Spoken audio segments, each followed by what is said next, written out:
Welcome to our channel. Today we how to configure Auth0 with no-code frontend step-by-step clearly. To start, visit the Auth0 website and sign in to your account. Once logged in, navigate to the Application section in the dashboard. Click on the Create Application button. Choose a name for your application and select the type of application that matches your no-code frontend. For most no-code setups, select Single Page Application and click Create. You will be redirected to the Application Settings page. Make note of your domain, client ID, and client secret, as these will be necessary for configuration. Next, go to the Settings tab within your application.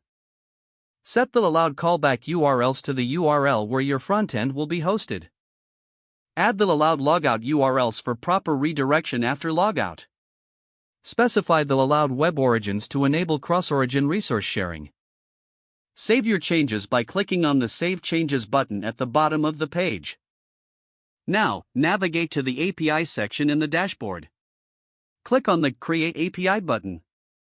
Provide a name and an identifier for your API. Set the signing algorithm to RS-256 for enhanced security. Save the API settings to complete this process. Return to your application settings and scroll down to the Add-ons section. Enable the JWT configuration if you plan to use JWT tokens. Select any additional add-ons you may need based on your project requirements. At this point, you need to set up the no-code tool you are using. Refer to the documentation for your specific no-code platform for details on where to input the Auth0 credentials. Typically, you will enter your Auth0 domain and client ID into the relevant fields.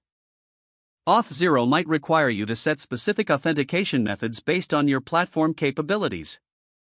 For example, enable social login providers if required by navigating to the Connections tab in the Auth0 dashboard. Once configured, test the authentication flow on your no-code frontend. Try logging in with the different methods you have set up. Ensure the callback and logout functionalities are working as intended. Monitor the Auth0 dashboard for successful login attempts and error messages. Don't forget to like this video and subscribe to our channel for more step-by-step tech guides.